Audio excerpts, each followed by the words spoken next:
My name is Josh Shell, host of the Let's Start a Cult podcast, the only podcast that guarantees to heal whatever ails you so long as you believe.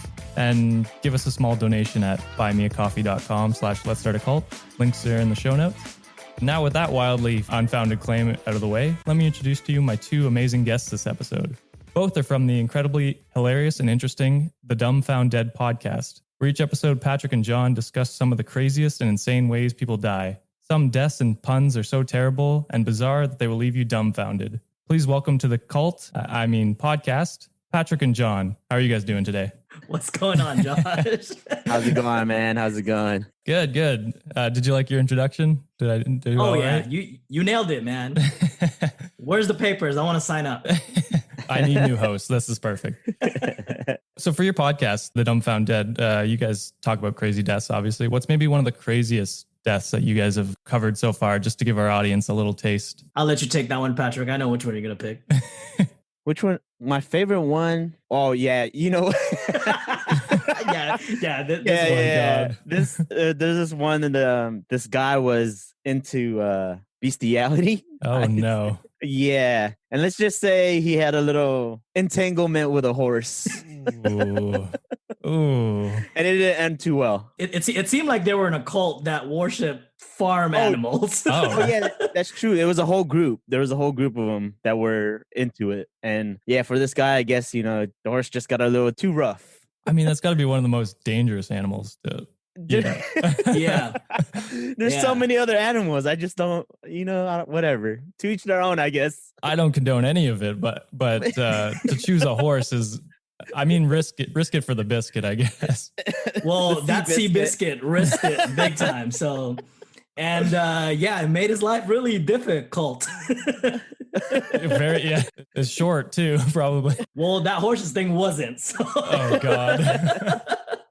So yeah, if that sounds interesting to you, I mean, it sounds hilarious to me. I got to go watch that episode, but definitely check out the Dumb Found Dead podcast. Now, I chose this specific cult for you guys, the cult for this episode, for reasons that will become clear in a few moments. But before we get into the episode, I did a little research on you guys before the show. And correct me if I'm wrong, but John, I believe you were in a branch of the U.S. military. Is that correct?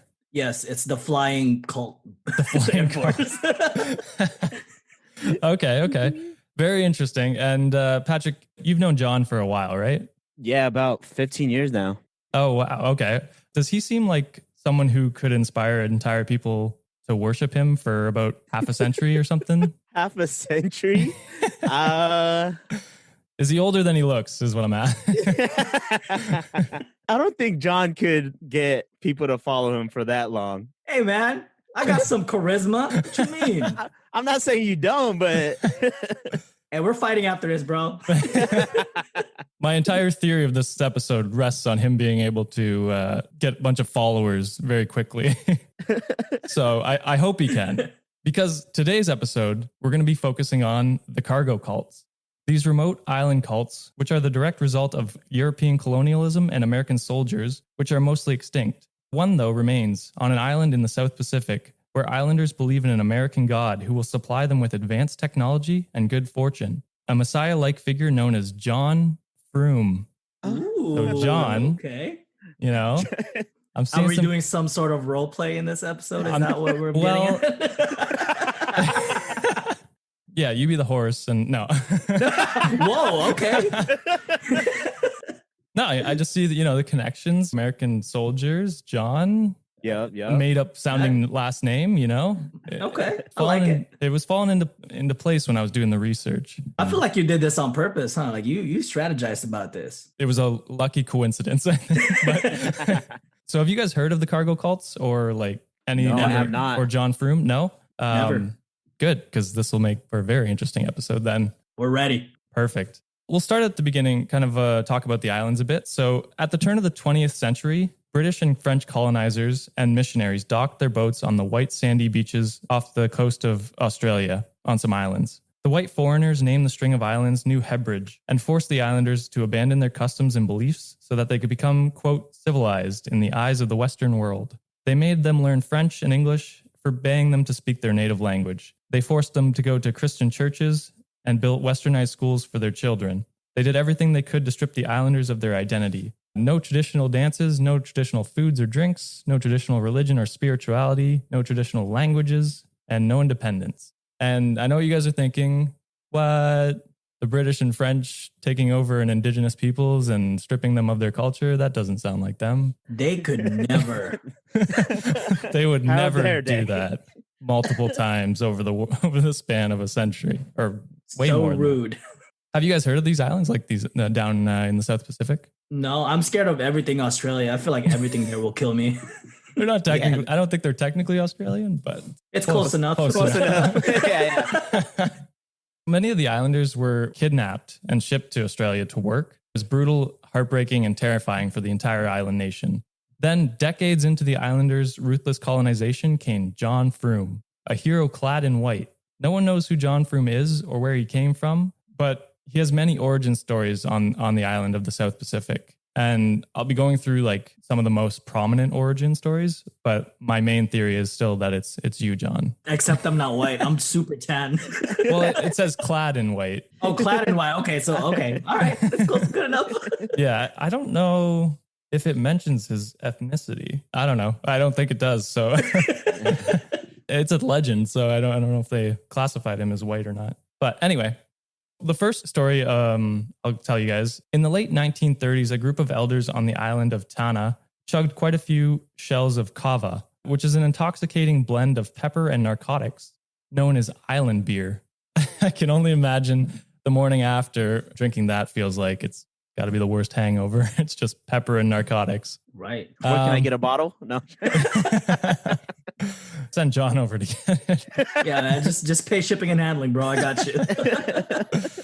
So in their drunken state, they were visited by a man who spoke the native language of the island. He encouraged the islanders to abandon everything the missionaries and colonists taught them, to take their children out of the white man's schools, to rid themselves of the white man's money or in clothes, to abandon the Christian churches, and to return to the traditional island customs. These customs included drinking kava, worshiping magic stones, performing ritualistic dances, and other traditions deemed, quote, savage and forbidden by the colonizers. This story definitely sounds like just a bunch of guys got just wasted and hallucinated their own desires, which gave them the motivation to fight off their oppressors, I guess. That's kind of where I get this. It's kind of a hopeful story, but probably not the true one. It sounds like us on a Friday night, bro. Yeah. I was just going to ask, how much is a ticket to these islands? A bottle of kava, and then you're good to go. So you guys do this every Friday? You just get wasted and then want to fight the white man? Well, probably 2020 BC. So 2020 before Corona. That was That's probably a long time ago. It was, yeah, right? That was like 10 years ago. Yeah, I was just going to say. One of the other versions of the origin of John Frum was he was simply made up by the locals who yearned for a man to be on their side, to join their fight against the colonizers, and to empathize with them, basically. This version was backed up in the 1940s by the island administrator, Alexander Ratul, who said that the word Frum is actually pronounced like the word broom in Tannese. So John Frum was created as a symbol for sweeping the white people off the island, which I think is very poetic. Pretty deep. Pretty deep. Yeah, exactly. And then there's a variation. So the other story is that John Frum's name just means John from America, or even John from somewhere else. Whether or not the name takes a double meaning of sweeping out the white colonizers varies from person to person, depending on, individual beliefs. But the John from America meaning is the most widely acknowledged among historians. They make the most sense because they create this Messiah-like figure to help motivate them to rebel against the white people that had taken over their island, basically. And I think everyone should do that. I support it all. Yeah. You start your own cult. Right. Yeah, we'll start in North America, start small. We'll try and wipe all the white people off there. Yeah, good luck. Patrick, you got California, I got Texas. I'll get all of Canada. Yeah, there you go. We'll have a pincer attack going on right there. It's perfect. Yeah, we'll end it in New York, grab a shawarma in then or something. Sounds like perfect. Avengers Well, style. I'll be off the island as well, but... So the Messiah-like figure actually worked, and by the 1941, the myth of the hero John Frum spread across the island, and locals were inspired to fight back against their colonizers. They ditched their European money in the seas, adrenaline pumping as they watched their wages get swallowed by the waves. They slaughtered the pigs and welcomed their new Messiah with a traditional customary island feast. I don't know what the pigs had to do with all of it, but they ate well that night. Poor pigs. In their rage, colonial officers arrested leaders of the protests, shipping them to the prison in a distant island of Port Vila. These brave, locked-up leaders became the first official martyrs of the movement. So they're starting to fight back now. They're starting to get out from under the rule. And I mean, keep in mind, this is 1941, so the war is going on. The British and French aren't quite as focused on this area of the world right at the moment. But there were two other large countries that were focused on this area. Just 1 year later, in fact, in 1942, with Japan and America fighting in World War II, American troops were sent in the thousands to the islands of the New Headbridge. They built massive military bases on the remote islands with airstrips, roads, bridges, hospitals, and jetties. Islanders were recruited to help build the bases and were exposed for the very first time to the advances and incredible technology of the Western world. They were blown away by the airplanes, radios, chocolates, cigarettes, and Coca-Cola. The only explanation for these unexplainable treasures was magic. So it is confirmed Coca-Cola is magic? Well, I mean, you hallucinate pretty good back then if you did drink some Coke. Well, did they still have Coke in Coca-Cola? In Coke? In the 1940s? Not anymore. No, but back then? Yeah, back then they did, yeah. In 1940s? Oh, I don't know about that. Yeah, I just don't know where the cutoff was, right? Didn't they have like some, yeah, I don't know when the cutoff is either. I mean, still pretty good, so. Right. It's still addicting, so. Yeah, if all you're drinking is pepper and narcotics and you get Coca-Cola, it's got to be better than that. Yeah. I'm surprised Coca-Cola didn't hop in the Cava business. They come up with the Cava brand Coca-Cola. Just Cava-Cola. Cava-Cola, Hey, there we go. Well, yeah, market it Cava Zero so the colonizer will like it better. It's keto friendly. The next part is a bit sadly ironic with everything going on in America currently in 2020. The islanders noticed right away that the black and white soldiers alike worked together and ate together, slept in the same huts, and were given the same rations, and even talked to each other like friends. The islanders had always been excluded by their white missionaries and colonizers, who refused to eat beside them and referred to their modest huts as, quote, savage. They were shocked to see black and white Americans together in any capacity. So I wonder kind of what they think of America now. I don't know if they get the news there or Coca-Cola. Like, man, was it all a hoax? Oh my God. They tricked us. They tricked us. Damn it, John. Freaking John. It's always a John. It was while the Americans were stationed on the island that the Messiah John Frum became Americanized. So before, he was basically just this figure who had no country or anything like that. He was just this figure. And then with the Americans there, they kind of started associated him with the militaristic, uniforms and people. So he started melding with the society that they were being engulfed in. What if this is like the OG origin story of Captain America? I was just going to say that, dude. That'd be good. It'd be way better than the original. Right. Oh, and it's so fitting because you know how they turned Jesus white? So this is like what it became some sort of a Jesus figure. Oh my God. Yeah, I mean, it is basically the Jesus figure. And then they're just like, yeah, he's white now, I guess. Are you sure we're not all drinking kava while recording? They're just all getting fucked up on kava. None of this was real. It was on their heads. Just a well-branded Coca-Cola advertisement. So according to the locals, an American soldier was dressed in white Navy uniform, and he promised after the war he would return to the island bearing cargo, from airplanes to Coca-Colas, for the islanders. The locals called this man John Frum. I guess this American soldier told them that they were going to give them stuff, and then they were just like... This is totally Jesus now I'm thinking about it. I'll turn your water into Coca-Cola instead of wine. It's the modern day version of Jesus. Yeah, it's Jesus. I'll bring you airplanes and Coca-Cola. It's not like the what is it? When they do communions, like the bread. This time it's bread spam. and wine. Yeah, this time it's spam and Coca-Cola. So regardless or not of whether this, like a member of the Navy actually made these promises to them, the locals took it as gospel. And John Frum had become, in just a matter of years, their American savior. I'm just going to start calling him White Jesus the rest of the episode. So I'm just going to go there. You know what? It's interchangeable at this point. Jesus, John, Christ, Frum, I guess. I don't know.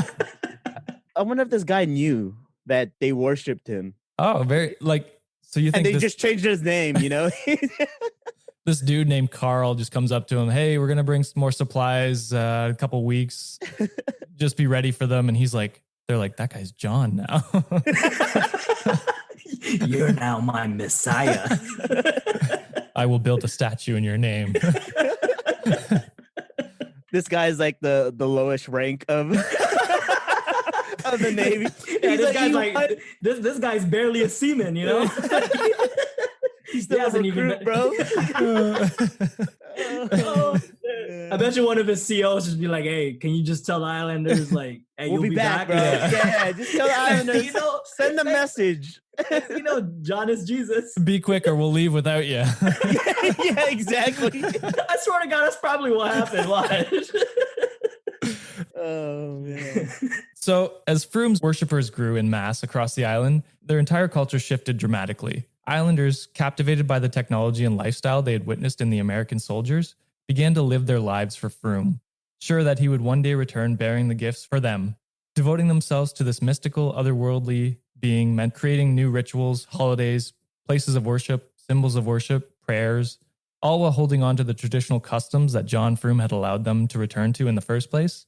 And it was quite the task, but the locals were ready to dedicate their existence to the American Messiah, John Frum, who they continue to worship today. I mean, it's kind of a nice, in a way, it's kind of nice because they're going back to their traditions. Yeah. With now this Americanized version that's just combining to be John Frum, essentially. I'm about to book a flight over there dressed in all white. I'm home. I'm back. I'm back bearing you with Coke. Yeah. I brought vanilla Coke this time. Oh. Check this out. Cherry Coke. Cherry Coke. I also have Pepsi, and then they boo you because you're Satan now. Yeah. That's the end of the religion right there. Thank you so much for coming to my cult. You're the evil John. Yeah, you're the brother, the evil brother who is Satan. Oh my God. Like many religious groups or spiritual organizations, the members of this cargo cult were motivated by the promise of something better to come. Uniquely, though, this cult wasn't looking for a prosperous afterlife. They were praying for good fortunes to be bestowed upon them during their lifetime, which is actually pretty rare in cults. They're usually working to some sort of version of heaven or the good place. I don't know what else. Yeah. So these people were actually hoping for something right now. They're Americanized now. They want it now. They want it on their doorstep, 2-day delivery. Yeah, Prime. I need it Prime delivery, right? Yeah, they want that stimulus package like right away. Exactly. Give my 1,200. Oh God, that's a whole other can of worms. I don't have enough notes for that. Shortly after the war, the U.S. dumped a surplus of war supplies from jeeps to aircraft engines, which washed up on the shores of Espiritu Sanatu, the largest island in the nation. This reaffirmed the faith of thousands of the islanders who believed that the supplies were a gift sent directly from John. So it's just spiraling now. Yeah, now it's just snowballing into this Messiah. Any real. good things that happen, it's John, you know? Yeah. WWJD, what would John do? Send you some care packages. Here's some airplanes. Unfortunately, though, the war did end for them anyway. I guess fortunately for literally everyone else.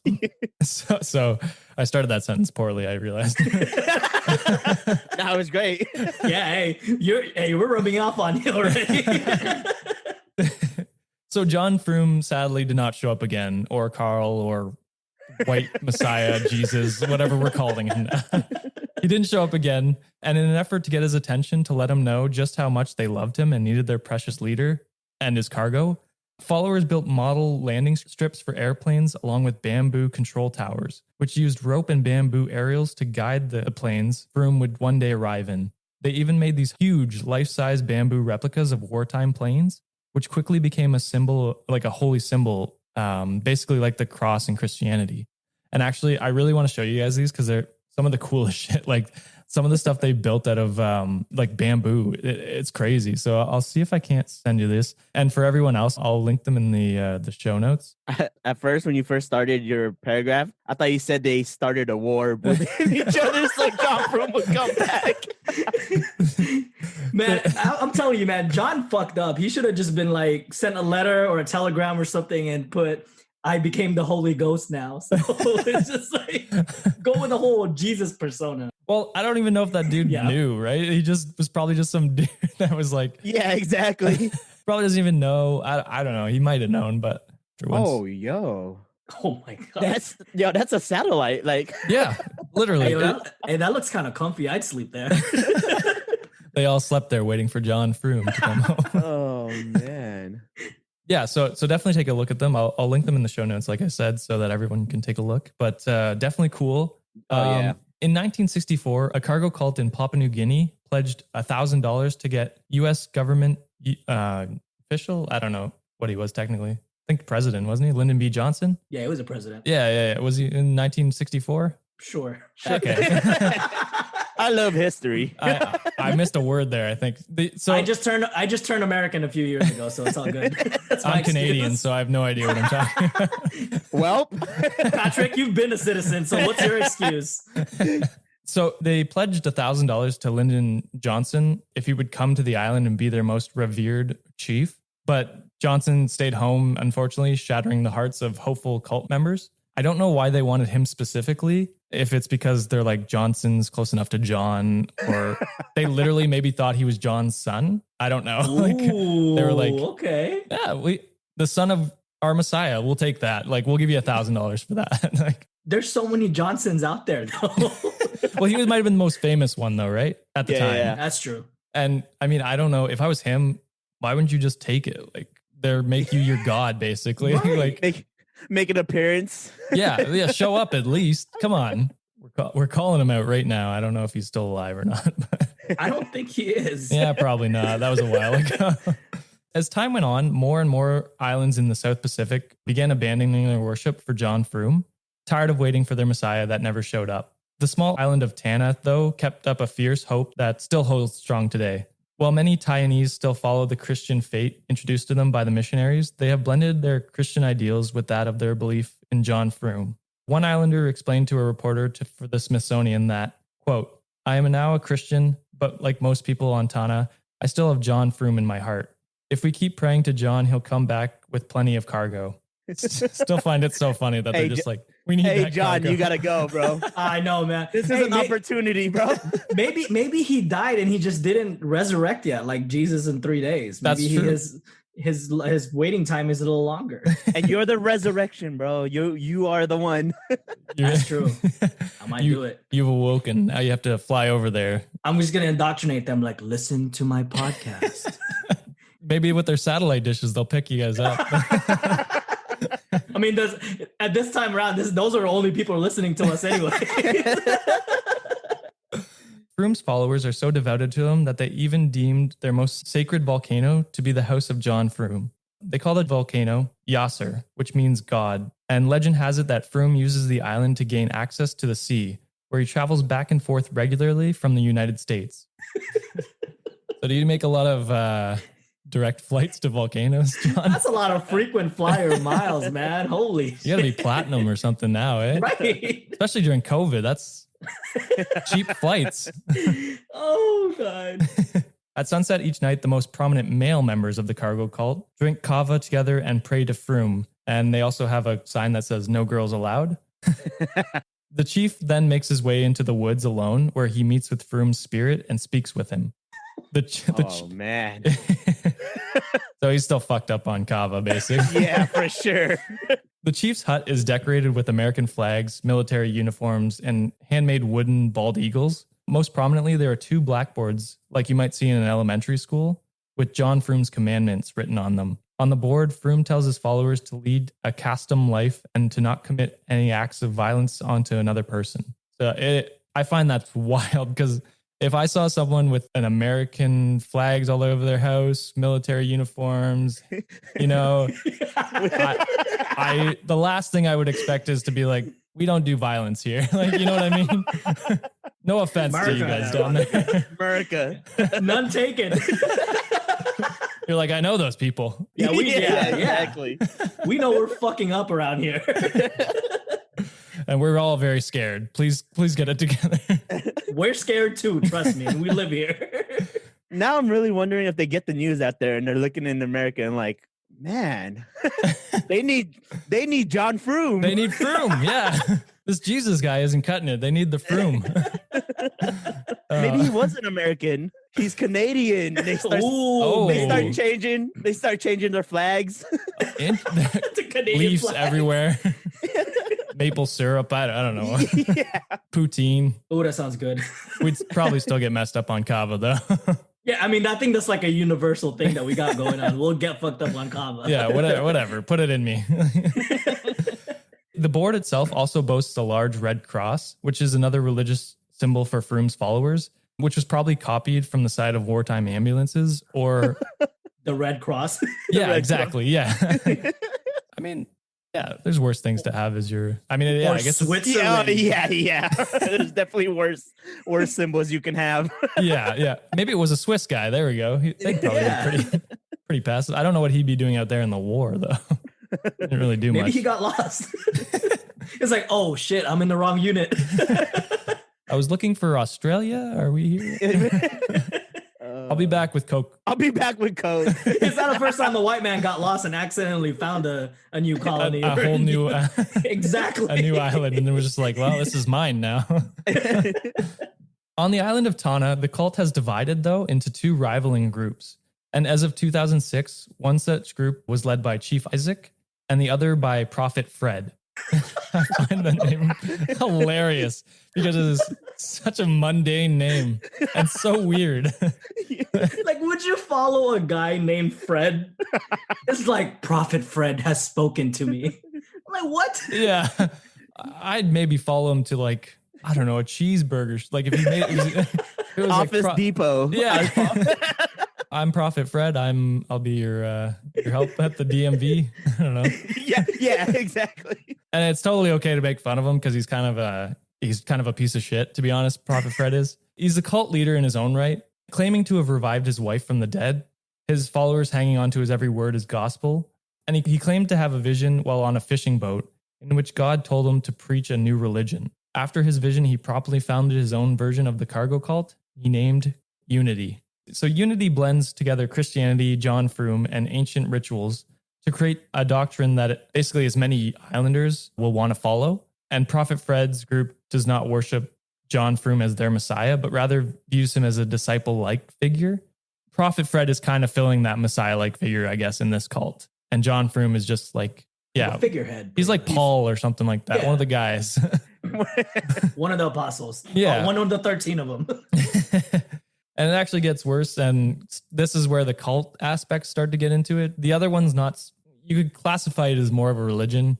And it is more usually a religion of peace because they aren't really doing anything harmful. They're just kind of believing in America, if you think about it. Like, but Prophet Fred's followers also believe in faith healing. So they perform rituals in which they cling onto the injured parts of a person's body and pray with all their might, in an attempt to cleanse the body of its demons. They perform this ritual every Wednesday, which is their holy day, when they believe God has bestowed them healing powers.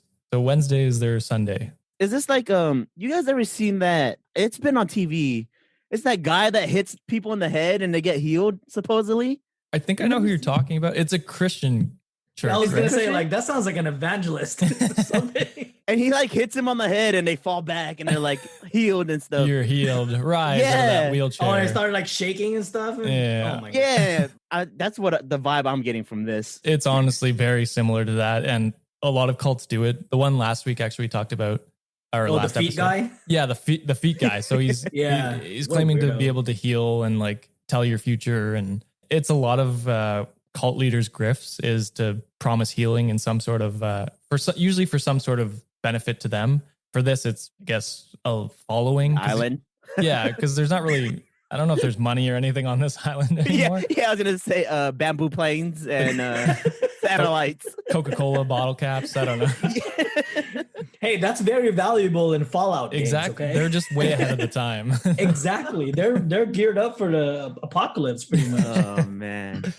So Chief Isaac's group is much different though. His sole focus is on worshiping Frum. It's his group that leads their massive celebration on February 15th of each year, which is John Frum Day.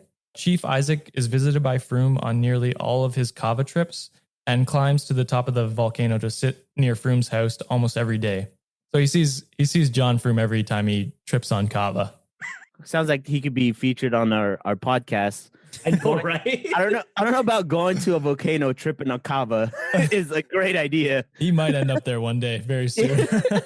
It's just a waiting game at this point. Yeah, exactly. When asked why Chief Isaac continues to blindly follow Frum, even when Frum has failed to appear after so many years, Chief Isaac replies, quote, "You Christians have been waiting 2,000 years for Jesus to return to earth, and you haven't given up hope yet." Damn. Yeah, he said mic drop. Boom. Bars. He's dropping bars. Yeah, he just roasted Oh my God. He the lava whole him a lot. religion. He's like, we've only been waiting man. for like 40 years. You guys way 1,000, longer. Like, what's wrong with me waiting for 40 years? Yeah. Oh my god, Which I love. I think that is Yeesh. brilliant. That's hilarious. Hey, That's props to logic. him, man. Yeah, that's logic at its finest right there. He may be tripping on kava, but he's one of the smartest guys I've heard in a while. Oh man, yo, you're gonna have a lot of angry listeners. I have no hate towards religious people. Yeah, It is just funny that like we criticize these people for waiting, and then it's like which is so true. Christians are also doing the same thing, and it's like there's nothing wrong with it necessarily, but like you can't criticize without getting the criticism back. You know what I mean? Yeah, Oh, exactly. You can't be a shit. hypocrite. Yeah. It's Yeah, just- I mean, hey, he hit him with that thoughts and prayers, bro. Hashtag thoughts and prayers. Hashtag thoughts and prayers. That's the episode hashtag right there. oh my god. I love it. Oh, God. So the two groups have a major rival on the island, obviously, because they're the two main cults or religions on the island, and their followers are known to break out into violence against each other. Chief Isaac actually considers Prophet Fred to be the, quote, devil. He's got that Pepsi vibe going. Do they have gang colors? Like they're gang banging on religion right now or something? Yeah, Coke is red and Pepsi's blue. So They throwing up gang signs, bro? yeah, they don't call themselves the Bloods and Crips, but You know what? It's a mini America out there. they do. Hey, they do idolize us. So I guess That's true. exactly. They're doing what they intended to do. I don't know what we expected. But regardless of their rivalry, both groups are striving for something better for their island and their people. You could argue maybe Prophet Fred isn't, but most of what he's doing is harmless. I mean, they don't have medicine in there anyway, so I guess healing is the best way they can go about it. Or Yeah, true. praying, I guess. I don't know. Thoughts and prayers. Thoughts and prayers. We're going to talk a little bit more about today. The likelihood of the American John Frum, clad in white Navy uniform, landing his plane on the homemade airstrip of the island of Tanna remains unlikely. But as Chief Isaac said so poignantly, just because something is unlikely does not mean it's impossible. But I do have to ask, John, will you go back to your people? You will soon find out. All right. We got to start like a Kickstarter or a Patreon for this. yeah. Send John, Send to John Nose back. Island. With hundreds And John and back. hundreds of boxes of Coca-Cola. Okay. Hey, y'all sound like you're trying to deport me back home or some shit, man. Like that, I got papers, okay? No, we want you to come back. You had just a good story, you know. I'll record. Patrick can be one of your disciples. Yo, it would be like a Borat movie. You know what I mean? It would exactly be that. Hey, as long as I can wear the banana hammock, bro, I'm good. But it's gonna be all white though. They'll be like, "That's him. Yeah, that's me. It's our savior." A little underdressed, but No, that's what he looked like. Yeah, this is the new fashion of 2020. I have been resurrected. To be fair, I don't actually know if they wear too many clothes. They are like an islands people. I'll fit So, in. Yeah, you might fit right in and be perfect. So in the meantime, Frum's followers will continue to build their impressive bamboo airplanes, pray to the heavens, and march in military style with US painted proudly across their chests and backs. And they will continue to look for a brighter future. America. Well, yeah, exactly. This whole episode is America, basically. I wonder if any of them did they recruit them as soldiers or No. So what they did was they used them. They used them basically, which is great. Yeah. They might have paid them, but they used them to help build like airstrips and bases and stuff like that. It's so crazy because I mean they kind of did that to the Philippines. Yeah, and then they just we kicked them out. You're like, get out of here. But they did recruit some as sailors and. Oh, what if it was General MacArthur, bro? Because you know how he said the same thing. He's like, "I'll be," or it's like, I shall return. Yeah, he said, "I shall return." Interesting. He's part of like he's a big part of like Philippine history, and he's also an American general. soldier. He was a general, I think. A general that said, "I shall return in the Philippines." They got statues of him and everything. Wild. Okay, so I mean, the Philippines aren't that far from these islands, right? Like, they're in the Pacific as well. So it is very possible that maybe it's an overlap of the religion or cult, whatever you want to call it. And it's around the same time, the same war. Exactly. I mean, and that's why they call it the cargo cults, because there isn't necessarily one, and like some have faded out over the years. So the Philippines could technically be classified. Maybe those people maybe that worship. There is. Yeah, maybe there is a cargo cult out there. Maybe in the Philippines. We just don't call it cargo. Call it something else. Yeah.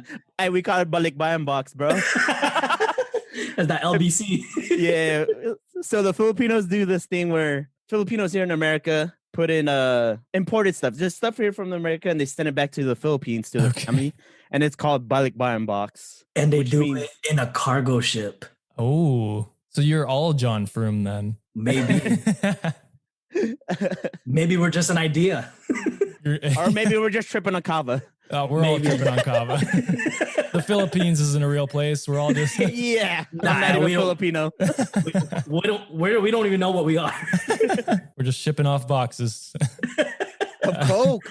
I think Coke. Yeah.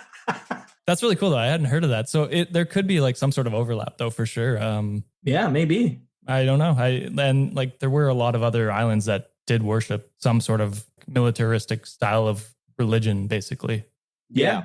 And that's what the Americans did in the war. Like they did a lot of island hopping to establish a strategic location in Japan. So it could be possible. It could be very possible. I'd be very interested to see. Yeah, we sounded smart there for a minute, bro. Like usually we're dumb as hell, and then next thing you know, it got real quick. It's just like, oh, correlation. Okay. Yeah. I had you on for different reasons, but this is perfect. It's like, hey, shut up. We're not here for your knowledge. We're here for your idiotness. I was trying to make you a messiah. So in conclusion, a nation torn apart by colonialism, the island was named Vanuatu after it finally gained independence from Britain and France in 1980. The islanders have spent the years since working to get back what was robbed from them. And isn't that what their worship of the mystical John Frum is all about? All of John Frum's followers really want is to have their culture returned to them. John Frum represents an apology from a white person. There we go. He was white. Oh, we found out. It was pretty obvious, I think. But yes. John Frum basically represents an apology from a white person who believes in them, who supports them, who fights for them instead of against them. He gives gifts that will help the whole island to thrive and grow and to prosper. He will revere the island for what it is. He will not take away its identity. John Frum will one day land his plane on the island again. He will return the island to its original prosperity, and he'll bring cargo boxes, and of course, because who doesn't want a Coca-Cola? This podcast is not yet sponsored by Coca-Cola, but I'm hoping this will get us there. Hey, Coca-Cola. shoot me a text. Man out. Yeah, hit us up. Yeah, so that's the story of the John Frum and the cargo cults. Do you guys have any questions, comments, concerns about the cults? No, that was interesting as hell. And the fact that we brought up the Philippines having a similar encounter, I guess you could say, with a military person. Yeah. It's crazy, you know? No, it definitely. I mean, it makes a lot of sense when you say it because, they were establishing military bases all across the Pacific. It makes sense that it's not specifically just these islands that would have that influence on them. So it's very cool. I think you should still go back, John. I think you should go there. Hey, if you start a Kickstarter or a GoFundMe, sign me up. Hey, they've been waiting for you. When you do go back, they can rub it in the Christian's face and be like, see, I told you. See, he's not white. Well, Jesus wasn't either, but shit, here we are. Shit, I've seen a lot of similarities. There's Korean Jesus apparently too, so it's like There's all kinds of Jesus. Yeah, I mean, Middle Eastern makes the most sense in that scenario, but Yeah, exactly. No, I think it would be amazing. We should definitely get the Kickstarter going. I'll do it. We'll do a docu-series. I'll videotape it. Netflix, we're coming. All of episode 3 will just be you guys tripping on kava. That's well, next thing you know, Patrick is going to be a solo host because I'm going to be dumbfounded by that call. I'll take your position. I'll be There you go. They're like, oh, John, now we have to sacrifice you into your volcano. To bring back the island back to its original prosperity. Exactly. And I'm going to go scream out, I love you all.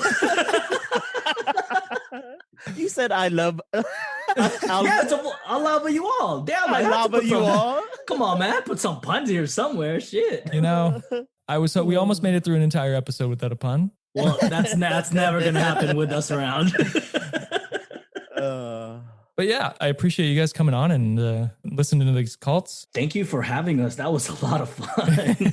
Yeah, thank you, man. We really appreciate you considering us to be on your show. I'll definitely have you guys on for another one. If there's another one named Patrick, you guys are definitely the next call. Yes. Yeah, but other than that, guys, I appreciate it. Definitely check out the Dumbfound Dead podcast. They're great podcasts. It's hilarious. You talk about horse sex, which ties in great with my first episode of monkey sex. So this is great. There you go. There's just animal sex all around. Come on. All the weirdos do it, I guess. Yes. That's who we focus on. So, all right. Thanks again, guys. And we'll see you next episode. All right. Thanks, man. Appreciate it. Hey, listeners. Before I let you go this week, I just wanted to say thank you for the amazing support I've received in the first month. This podcast started way stronger than I thought it would. And that's all thanks to you guys. For everyone who's rated and subscribed to the podcast, a special thanks to you, as you have helped the show out way more than you possibly know. And don't feel obligated to, but if you do want to support the show even more, there are links in the show notes to make a small donation or use my affiliate link for Instacart. I will be working on some sort of bonus content for people who donate. I just haven't quite figured out what that is yet. Some ideas I have could be interviewing past cult members or doing deep dives on maybe something outside of the realm of cults. I'm not sure yet. If you have any suggestions for that, or even suggestions on who you want to see on as a guest on the show, please reach out, let me know. You can tweet me, DM, email at startacultpodcast@gmail.com. Yeah, thank you again. I appreciate it. And I'll see you next episode.